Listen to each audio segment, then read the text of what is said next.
लेखक मुंशी प्रेमचंद। हल्कू ने आकर स्त्री से कहा, सहना आया है, लाओ जो रुपए रखे हैं उसे दे दूं, किसी तरह गला तो छूटे। मुन्नी झाड़ू लगा रही थी, पीछे फिरकर बोली, 3 ही तो रुपए हैं, दे दोगे तो कम्मल कहाँ से आवेगा? माघपूस की रात हार में कैसे कटेगी? उससे कह दो फसल पर दे देंगे, अभी नहीं। हल्कू एक क्षण अनिश्चित दशा में खड़ा रहा। पूस सिर पर आ गया। कम्मल के बिना हार में रात को वह किसी तरह नहीं जा सकता। मगर सहना मानेगा नहीं, घुड़कियां जमावेगा, गालियां देगा। बला से जाड़ों में मरेंगे, बला तो सिर से टल जाएगी। यह सोचता हुआ वह अपना भारी भरकम डील लिए हुए, जो उसके नाम को झूठ सिद्ध करता था, स्त्री के समीप आ गया और खुशामद करके बोला, ला दे दे, गला तो छूटे। कम्मल के लिए कोई दूसरा उपाय सोचूंगा। मुन्नी उसके पास से दूर हट गई और आंखें तरेरती हुई बोली, कर चुके दूसरा उपाय?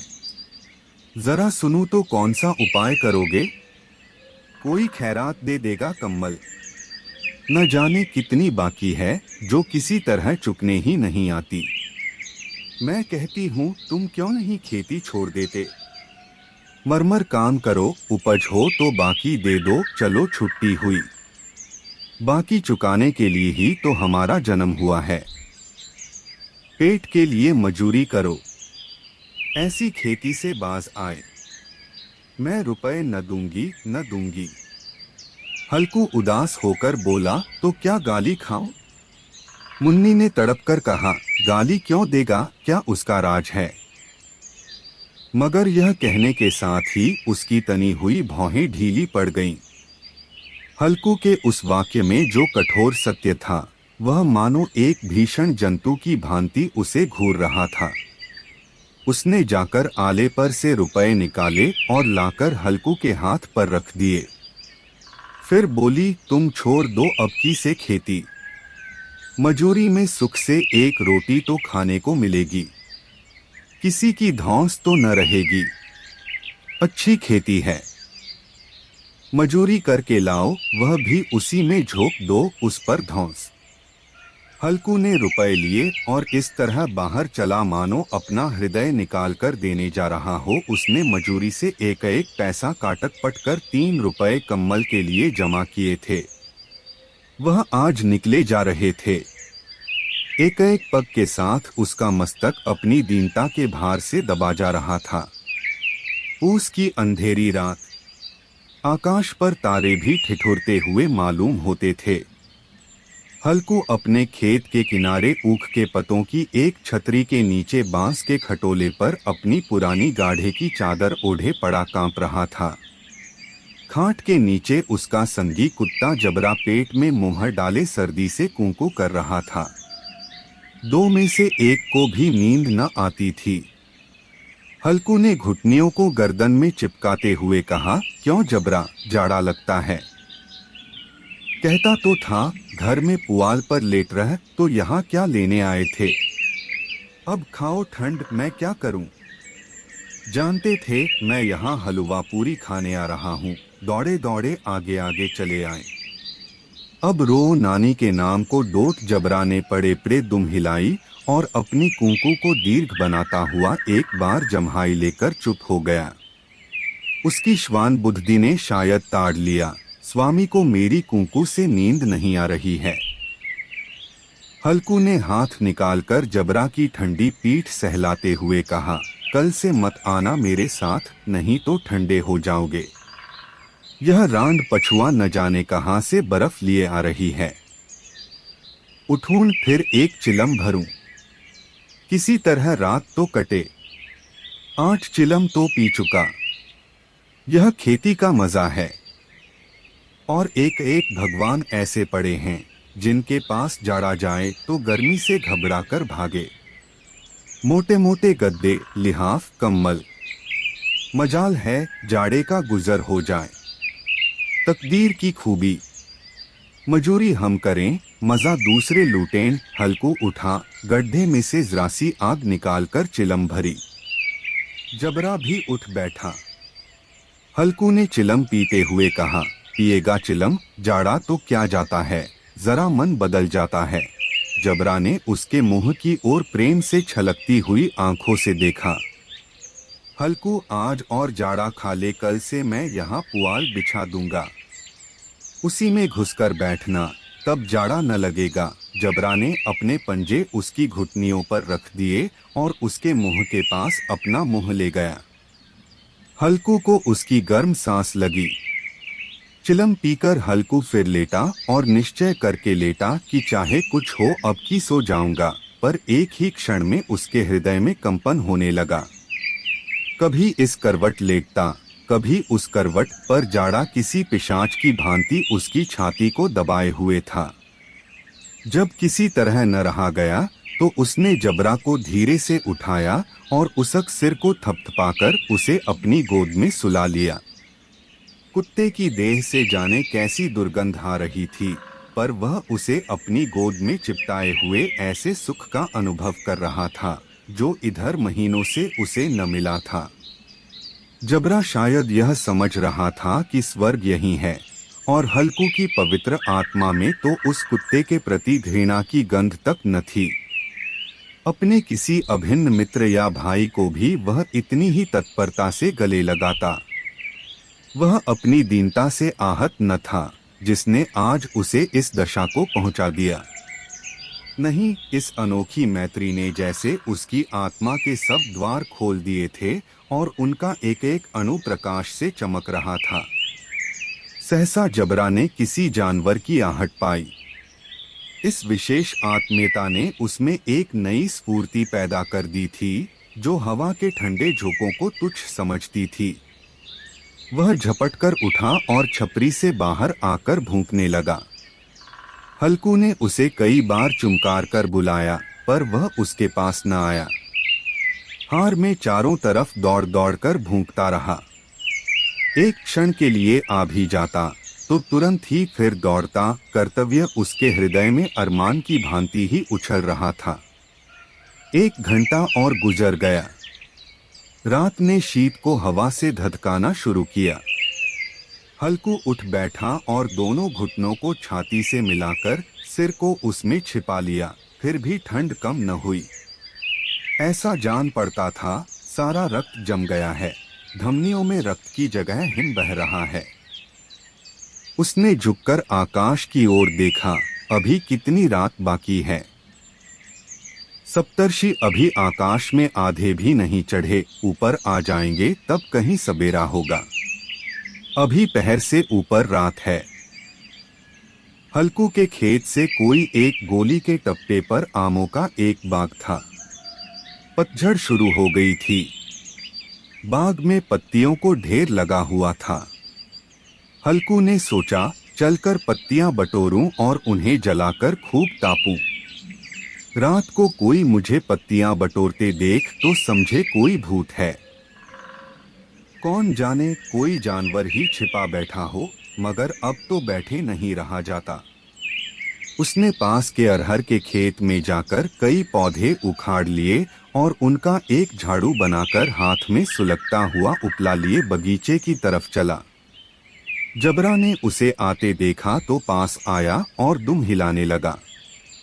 हल्कू ने कहा, अब तो नहीं रहा जाता जबरू, चलो बगीचे में पत्तियां बटोर कर तापें।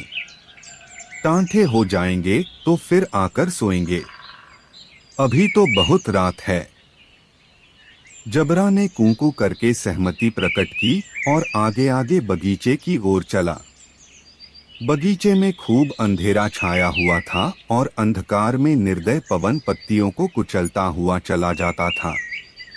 वृक्षों से ओस की बूंदें टप टप नीचे टपक रही थीं। एकाएक एक झोंका मेहंदी के फूलों की खुशबू लिए हुए आया। हल्कू ने कहा, कैसी अच्छी महक आई जबरू, तुम्हारी नाक में भी तो सुगंध आ रही है। जबरा को कहीं जमीन पर एक हड्डी पड़ी मिल गई थी, उसे चिंचोड़ रहा था। हल्कू ने आग जमीन पर रख दी और पत्तियां बटोरने लगा। जरा देर में पत्तियों का ढेर लग गया। हाथ ठिठुरे जाते थे, नंगे पांव गले जाते थे और वह पत्तियों का पहाड़ खड़ा कर रहा था। इसी अलाव में वह ठंड को जलाकर भस्म कर देगा। थोड़ी देर में अलाव जल उठा। उसकी लौ ऊपर वाले वृक्ष की पत्तियों को छू छू कर भागने लगी। उस अस्थिर प्रकाश में बगीचे के विशाल वृक्ष ऐसे मालूम होते थे मानो उस अथाह अंधकार को अपने सिरों पर संभाले हुए हो। अंधकार के उस अनंत सागर में यह प्रकाश एक नौका के समान हिलता मचलता हुआ जान पड़ता था। हल्कू अलाव के सामने बैठा आग ताप रहा था। एक क्षण में उसने दोहर उठाकर बगल में दबा ली, दोनों पांव फैला दिए मानो ठंड को ललकार रहा हो, तेरे जी में जो आए सो कर। ठंड की असीम शक्ति पर विजय पाकर वह विजयगर्व को हृदय में छिपा न सकता था। उसने जबरा से कहा, क्यों जब्बर, अब ठंड नहीं लग रही है? जब्बर ने कूकू करके मानो कहा, अब क्या ठंड लगती ही रहेगी? पहले से यह उपाय न सूझा, नहीं इतनी ठंड क्यों खाते? जब्बर ने पूंछ हिलाई। अच्छा आओ इस अलाव को कूदकर पार करें, देखें कौन निकल जाता है। अगर जल गए बच्चा तो मैं दवा न करूंगा। जब्बर ने उस अग्निराशि की ओर कातर नेत्रों से देखा। मुन्नी से कल न कह देना, नहीं तो लड़ाई करेगी। यह कहता हुआ वह उछला और उस अलाव के ऊपर से साफ निकल गया। पैरों में जरा लपट लगी पर वह कोई बात न थी। जबरा आग के गिर्द घूमकर उसके पास आ खड़ा हुआ। हल्कू ने कहा, चलो चलो इसकी सही नहीं, ऊपर से कूदकर आओ। वह फिर कूदा और अलाव के इस पार आ गया। पत्तियां जल चुकी थीं। बगीचे में फिर अंधेरा छा गया था। राख के नीचे कुछ कुछ आग बाकी थी जो हवा का झोंका आ जाने पर जरा जाग उठती थी, पर एक क्षण में फिर आंखें बंद कर लेती थी। हल्कू ने फिर चादर ओढ़ ली और गर्म राख के पास बैठा हुआ एक गीत गुनगुनाने लगा। उसके बदन में गर्मी आ गई थी, पर ज्यों-ज्यों शीत बढ़ती जाती थी उसे आलस्य दबाए लेता था। जबरा जोर से भूंककर खेत की ओर भागा। हल्कू को ऐसा मालूम हुआ कि जानवरों का एक झुंड खेत में आया है। शायद नीलगायों का झुंड था। उनके कूदने दौड़ने की आवाजें साफ कान में आ रही थीं।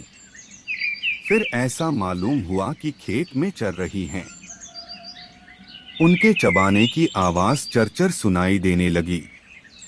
उसने दिल में कहा, नहीं, जबरा के होते कोई जानवर खेत में नहीं आ सकता। नोच ही डाले, मुझे भ्रम हो रहा है। कहा, अब तो कुछ नहीं सुनाई देता। मुझे भी कैसा धोखा हुआ। उसने जोर से आवाज लगाई, जबरा जबरा। जबरा भूंकता रहा, उसके पास न आया। फिर खेत के चरे जाने की आहट मिली। अब वह अपने को धोखा न दे सका। उसे अपनी जगह से हिलना जहर लग रहा था। कैसा दंडाया हुआ था। इस जाड़े पाले में खेत में जाना, जानवरों के पीछे दौड़ना असह्य जान पड़ा। वह अपनी जगह से न हिला। उसने जोर से आवाज लगाई, लिहो लिहो लिहो। जबरा फिर भूंक उठा। जानवर खेत चर रहे थे। फसल तैयार है। कैसी अच्छी खेती थी, पर ये दुष्ट जानवर उसका सर्वनाश किए डालते हैं। हल्कू पक्का इरादा करके उठा और 2-3 कदम चला, पर एकाएक हवा का ऐसा ठंडा चुभने वाला बिच्छू के डंक का सा झोंका लगा कि वह फिर बुझते हुए अलाव के पास आ बैठा और राख को कुरेदकर अपनी ठंडी देह को गरमाने लगा। जबरा अपना गला फाड़ डालता था। नीलगाय खेत का सफाया किए डालती थीं और हल्कू गर्म राख के पास शांत बैठा हुआ था। अकर्मण्यता ने रस्सियों की भांति उसे चारों तरफ से जकड़ रखा था। उसी राख के पास गर्म जमीन पर वह चादर ओढ़ कर सो गया। सवेरे जब उसकी नींद खुली तब चारों तरफ धूप फैल गई थी और मुन्नी कह रही थी, क्या आज सोते ही रहोगे? तुम यहाँ आकर रम गए और उधर सारा खेत चौपट हो गया। हल्कू ने उठकर कहा, क्या तू खेत से होकर आ रही है? मुन्नी बोली, हाँ, सारे खेत का सत्यानाश हो गया। भला ऐसा भी कोई सोता है? तुम्हारे यहाँ मड़िया डालने से क्या हुआ? हल्कू ने बहाना किया, मैं मरते मरते बचा, तुझे अपने खेत की पड़ी है। पेट में ऐसा दर्द हुआ कि मैं ही जानता हूँ। दोनों फिर खेत के डांड पर आए। देखा, सारा खेत रौंदा पड़ा हुआ है और जबरा मड़ैया के नीचे चित लेटा है, मानो प्राण ही न हो। दोनों खेत की दशा देख रहे थे। मुन्नी के मुख पर उदासी छाई थी, पर हल्कू प्रसन्न था।